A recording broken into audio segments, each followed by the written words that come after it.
बड़े जानकार हो, कितने बड़े तुम बुद्धिमान हो, लेकिन फिर भी विवाद से बचने के लिए स्वयं को जड़ समझ लो, कहो कि हमको कुछ नहीं मालूम है। और कितने बलवान हो, धनवान हो, फिर भी कमजोर लोगों से भी क्षमा मांग लो, विवाद में मत पड़ो कि अरे आप होशियार हैं, ठीक है, आप महान हैं, बलवान हैं, हम लोग कमजोर आदमी, जीने दो हमको भी। उसके झंझट से बचो, अपना काम करो। जमुझ बूझ जड़ होए रहे, बल तज निर्बल होए, कहीं कबीर ते ही दास का पल्ला न पकड़े कोई। कबीर साहब कहते उस दास का कोई पल्ला पकड़ने वाला नहीं है, उसके राह में कोई बाधा आने वाली नहीं है। अर्जुन ने इतनी धनुष विद्या मालूम थी, गंधर्वों को एक बाण में भस्म कर सकते थे, लेकिन उस व्यक्ति ने समझ बूझ जड़ होए रहे, बल तज निर्बल होए, हाथ जोड़कर गंधर्वों के लफड़े से छुट्टी ले लिया, दुर्योधन को छुड़ा दिया, अपना काम फिर शुरू कर लिया। ऐसे लफड़ों में नहीं फंसना चाहिए। समझ बूझ जड़ होए रहे, बल तज निर्बल हो, कहे कबीर ते ही दास का पला न पकड़े को। एक नई नई बहू अपने ससुराल में गई, सासू के पैर पकड़ा और सासू से कहा, सासू मेरे बुद्धि कम है और मैं कुछ करना जानती भी नहीं हूँ, मैं कैसे यहाँ रहूँगी, क्या करूँगी? तो उसकी सासू ने कहा, तू चिंता मत कर, मुझे सब मालूम है, मैं सब सिखा दूंगी तुझे। तो बहू मुस्कुराने लगी और सासू दौड़ दौड़ कर काम करने लगी, और बहू खुश हो गई कि मेहनत भी कम पड़ रही है और सासू छलांग मार रही है, अपना आनंद आ रहा। ऐसा भी बहुओं को कर लेना चाहिए कभी कभी। बूढ़ी सासू को अगर स्पीड से दौड़ाना हो तो ऐसी चाबी लगाओ तो। और सासुएं बहू की खुशी में बहुत काम करती हैं। जिस समय बहू घर में आती है ना, तो सासू फिर से जवान हो जाती है एक बार, बहू की आगमन की खुशी में बहुत आनंद आता है। अपनी बहुओं को भी संभाल कर रखना। सामान नहीं संभालोगे, चोर ले जाएंगे तो कल खरीद लोगे, और बहू को नहीं संभालोगे तो दुकान पर कहां खरीदोगे इसको, ये मिलने वाली नहीं है। तो बहू को भी संभालना। गुरु को चाहिए कि अपने शिष्यों को संभाल कर रखे, और शिष्यों को चाहिए कि गुरु को संभाल कर रखे, और बहुओं को चाहिए कि अपने सास ससुर को संभाल कर रखें। आदमी अगर आदमी को संभालना सीख जाए तो आदमी चंद्र समय में चांद की ऊंचाइयों को छू सकता है, और आदमी आदमी को संभाल ना पाए तो ये आदमी कोई ऊंचाई को छू नहीं सकता है, क्योंकि आदमी को ऊंचे उठाने वाला आदमी ही होता है, आदमी को नीचे गिराना वाला आदमी ही होता है। आदमी ही मरता है और मर रहा है आदमी, और आदमी ही मारता है, मर रहा है आदमी। समझ कुछ आता नहीं क्या कर रहा है आदमी, क्या कर रहा है आदमी।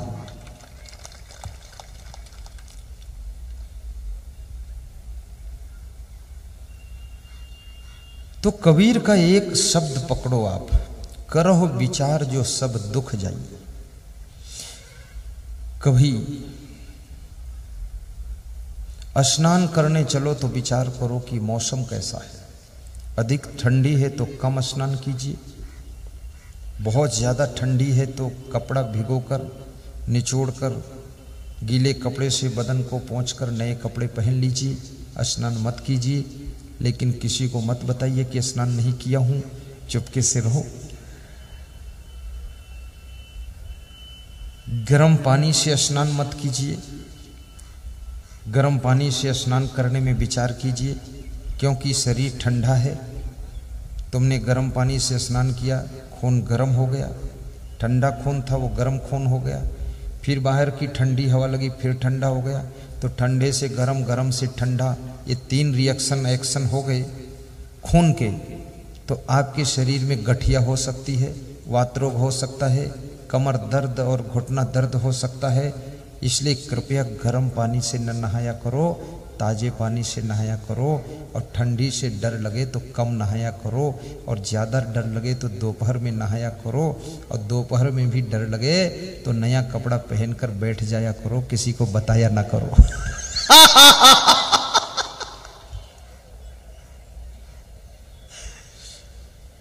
तुम अपने घर की फर्श में पोंछा लगाते हो ना, तो शरीर में भी गीले कपड़े से पोंछा मार दो बस।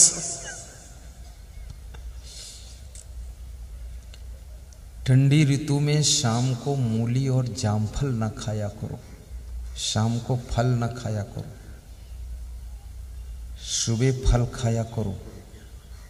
दोपहर में भोजन के आधा घंटे बाद फल खाया करो, भोजन के बाद सलाद न खाया करो, भोजन के पहले सलाद खाया करो, बाद को भोजन किया करो।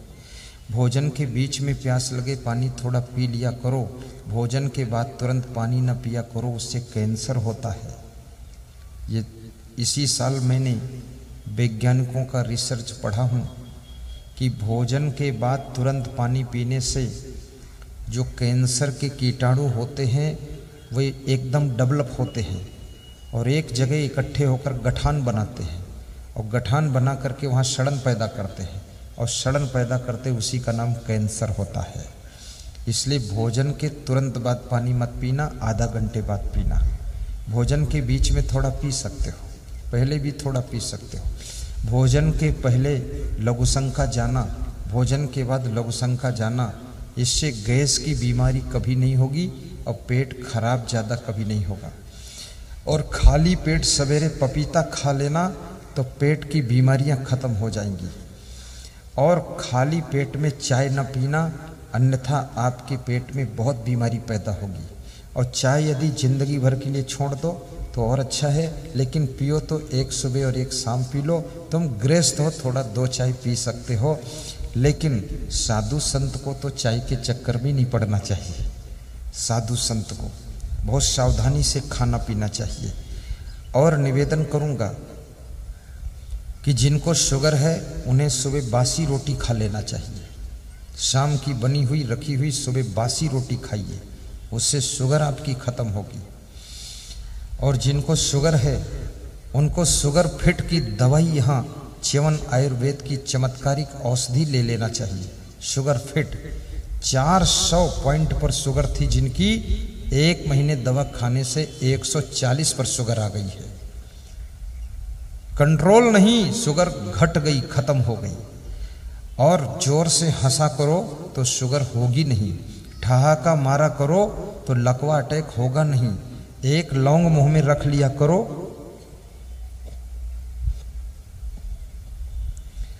तो आपको पैरालिसिस नहीं होगा।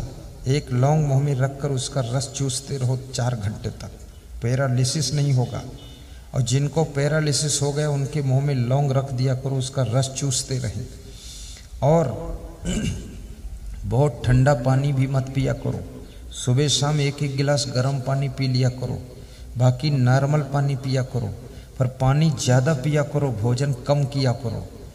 और पानी अधिक पी करके किडनी को फ्रेश करते रहिए। और साथ में पैदल चलने को मिल जाए तो 4-5 किलोमीटर तेज चाल में पैदल चला करो। खेत में सुबह सुबह मॉर्निंग वॉक कर लिया करो।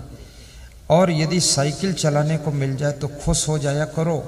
और गाड़ी में बैठने को मिल जाए तो सोचो कि सौभाग्य उदय हो गया, गाड़ी मिल गई। और यदि ट्रैक्टर पर बैठने को मिल जाए तो किस्मत माना करो कि ट्रैक्टर इतना तुम्हें हिला देगा कि अपने आप शरीर सही हो जाएगा। और कभी कठिन मेहनत करने को मिल जाए तो पूरे शरीर का व्यायाम हो जाता है। कभी मेहमान घर में 50 आ जाए तो हंस करके रोटी बना दिया करो। और कभी 200 मेहमान आ जाएं तो लांग बांध करके काम करके उनका भोजन बनाकर 3 महिलाएं बनाकर खिला दिया करो। हिम्मत न हारा करो, साहस से काम किया करो। पुरुषों को भरोसा दे दिया करो कि मेहमानों की चिंता तुम मत करो, संख्या बताओ, मैं सब तैयारी करती हूँ। जिसके द्वार पर मेहमान का सम्मान होता है, जिसके घर में अन्न का सम्मान होता है, जिसके घर में प्रवचन की आवाज़ गूंजती है, जिस घर के लोग नशा व्यसन से मुक्त रहते हैं, जिस घर में मधुर वाणी और धीरे बोला जाता है, उस घर में लक्ष्मी की कृपा बनी रहती है। वहाँ पर कभी दरिद्र नारायण नहीं आते हैं।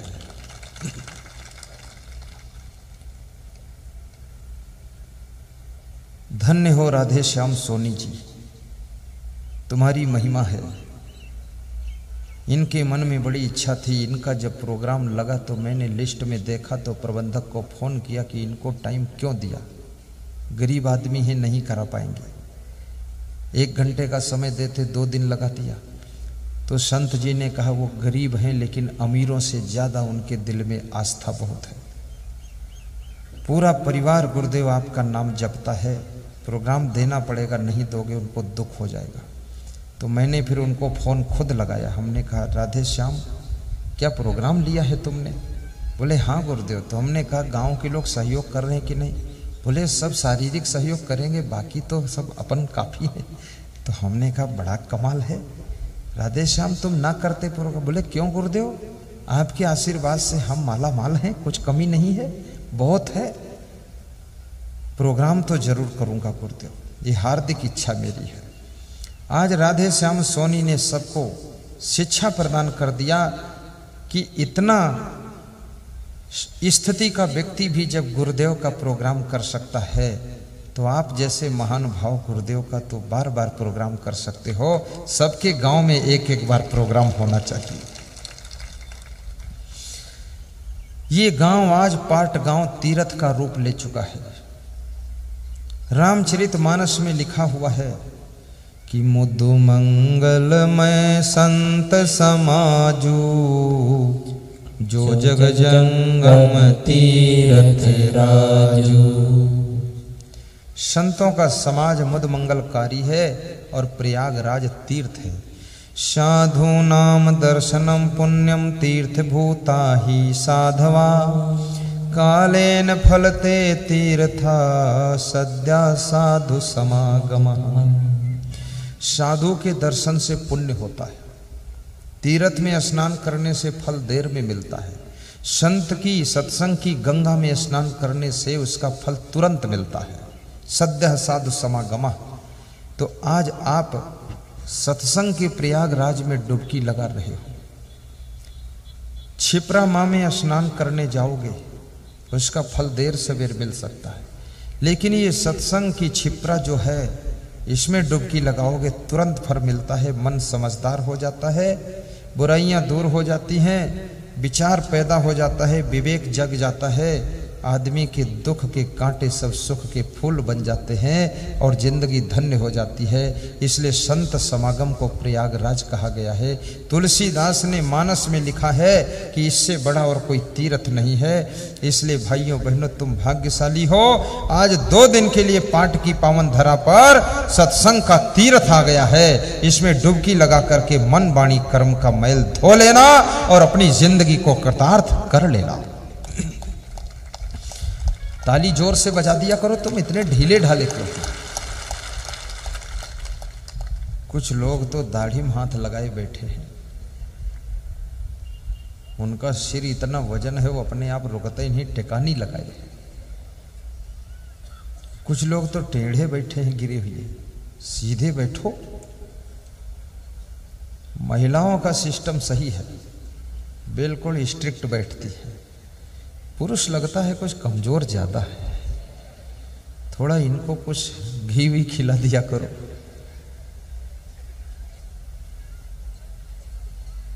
मैं महिलाओं को देखता हूं तो सब खुश नजर आती है और पुरुषों को देखता हूं तो 10% खुश है, 90% ऐसे चेहरे दिखते हैं भूत भावन। कमाल बहुत खतरनाक। हम भी डर जाते हैं कि कमाल है भैया, भूत पिशाच निकट नहीं आवे। थोड़ा खुश मिजाज रहा करो और शरीर को थोड़ा सुडौल रखो, व्यायाम भी किया करो। मुद मंगलमय संत समाजू, जो जग जंगम तीर्थ राजू। मुदु मंगलमय संत समाजू,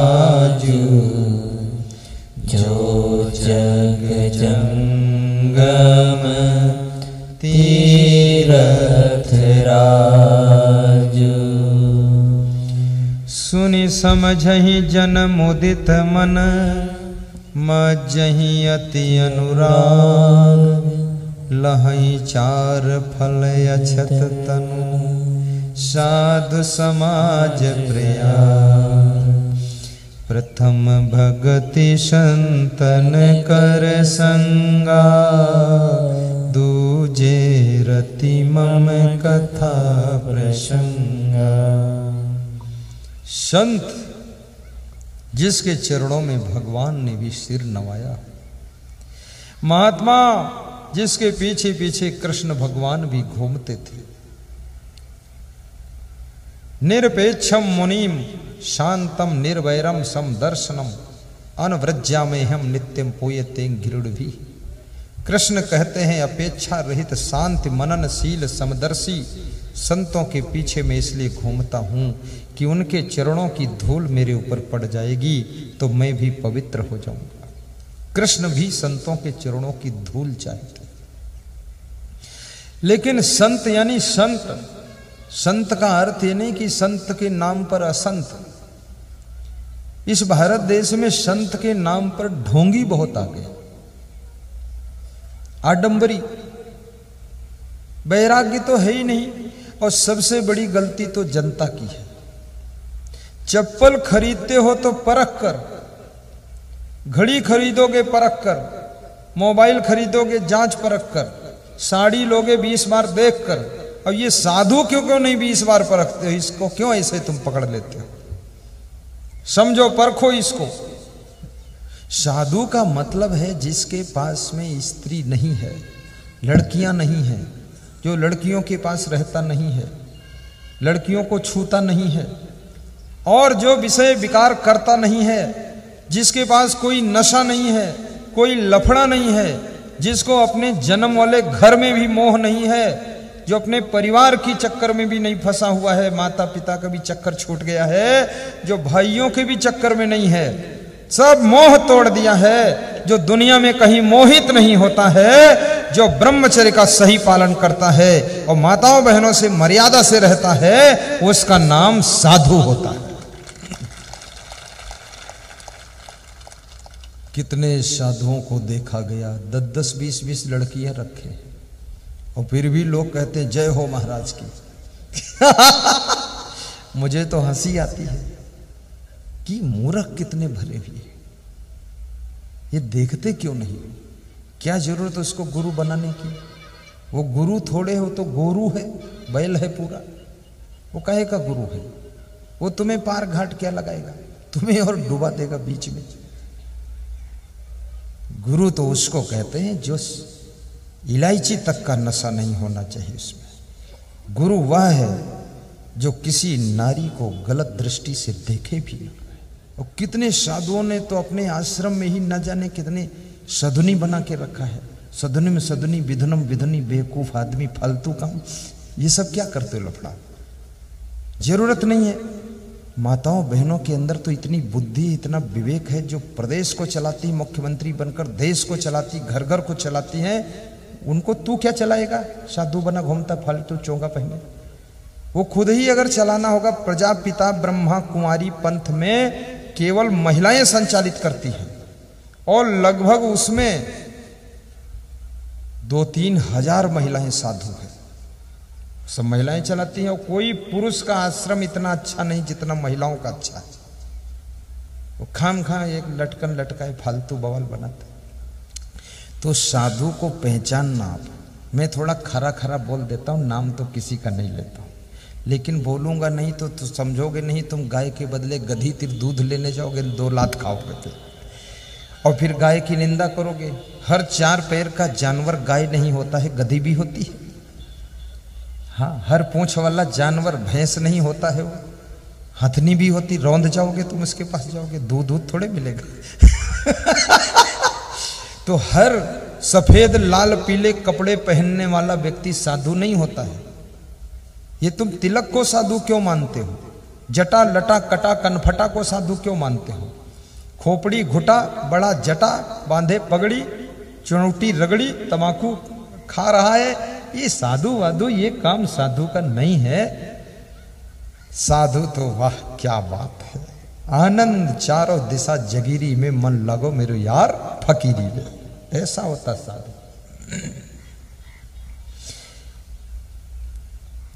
मैं जिस दिन से साधु बनने की सोचा था उसी दिन से घर ही में दूध घी शक्कर खाना छोड़ दिया था। 3 साल वही नहीं खाया, दूध घी। अब कितने लोग साधु बनकर चोट्टा हुआ घी चुरा चुरा खाते। ये सब बवाल का बनाओ तुम। अरे जबान पर भी कंट्रोल हो, आंख पर कंट्रोल, इंद्रियों पर कंट्रोल, खाने पीने पर कंट्रोल, बोलने पर कंट्रोल। संसारियों की तरह अगर जी रहे हो तो तुम साधु किस काम के। साधु का तो बस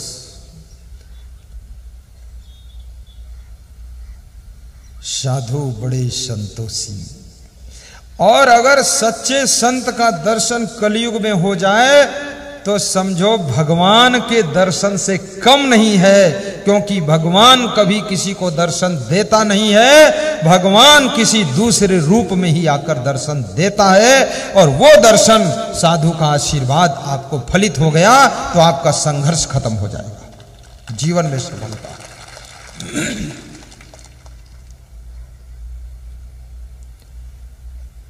सच्चे संतों के चरणों में श्रद्धा रखना।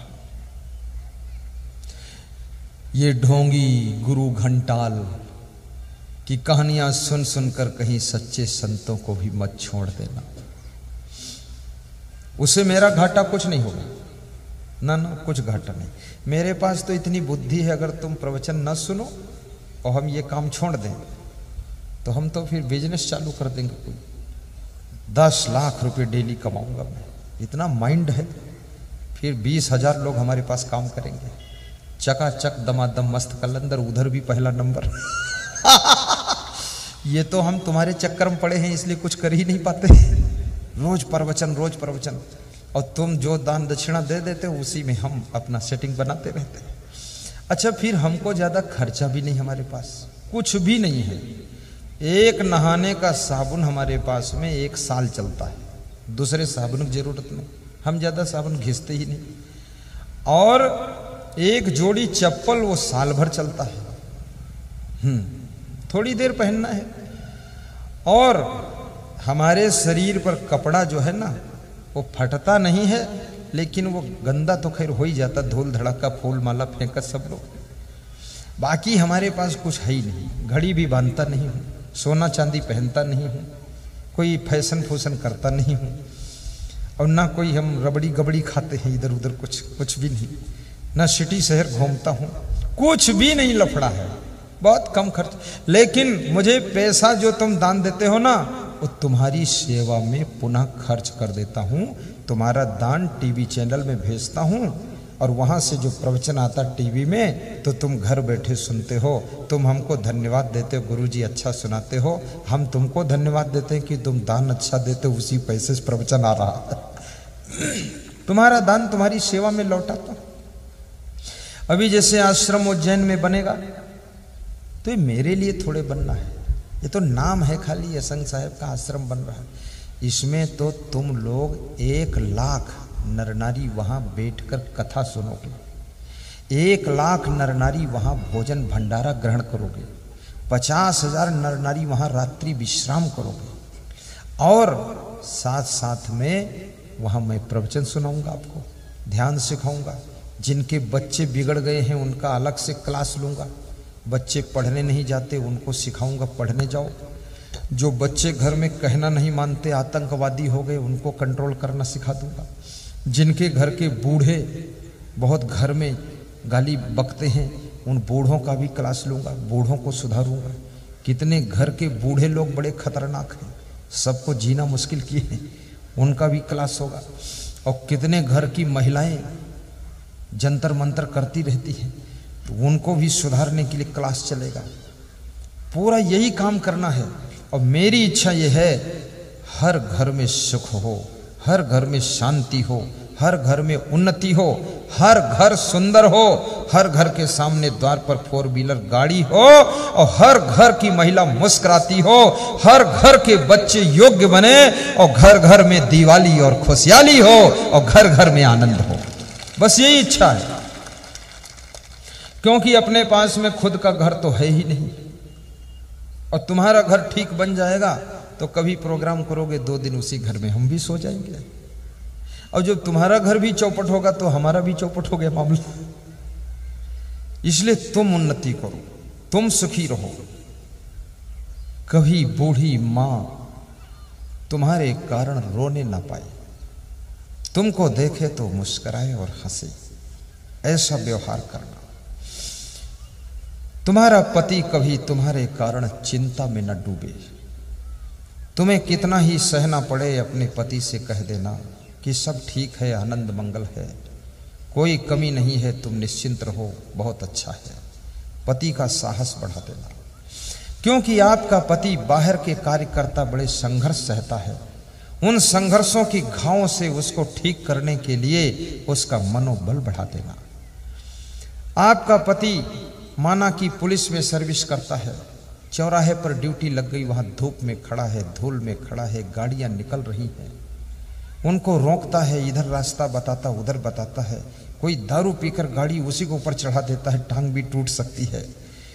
इतने कष्ट उठा करके वेतन कमा कर लाता है, आपको देता है।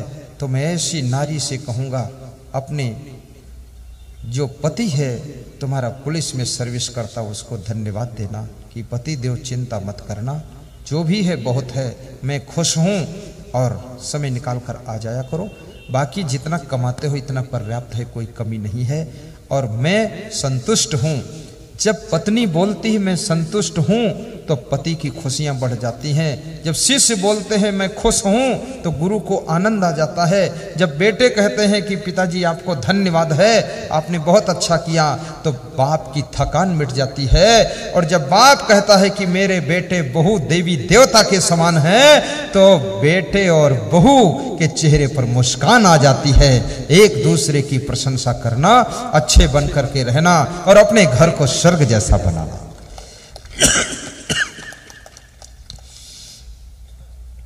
कभी राम बन के कभी श्याम बन के चले आना, प्रभु जी चले आना। गाइए। कभी राम बन के कभी श्याम बन के चले आना, प्रभु जी चले आना। कबीर बन के महावीर बन के चले आना, गुरु जी चले आना। कबीर बन के महावीर बन के चले आना, प्रभु जी चले आना। तुम राम रूप में आना, तुम राम रूप में आना। सीता साथ लेके धनुष हाथ लेके चले आना, प्रभु जी चले आना। सीता साथ लेके धनुष हाथ लेके चले आना, प्रभु जी चले आना। कभी राम बन के कभी श्याम ताली बजा के बन के चले आना, सब गाइए। प्रभु जी चले आना। महिलाएं गाएंगी, पुरुष सुनेंगे, ताली सब बजाएंगे। कभी राम बन के कभी श्याम।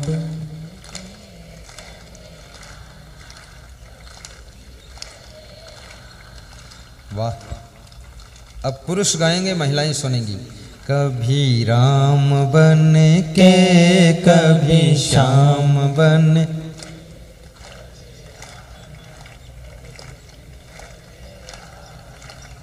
वाह वाह वाह। ऐसा लग रहा कोई बहुत कमजोर आदमी बुला रहा, चले आना। थोड़ा गले में दम आनी चाहिए। माताओं के गले में दम है। फिर से महिलाएं गाएंगी, पुरुष सुनेंगे। कभी राम बन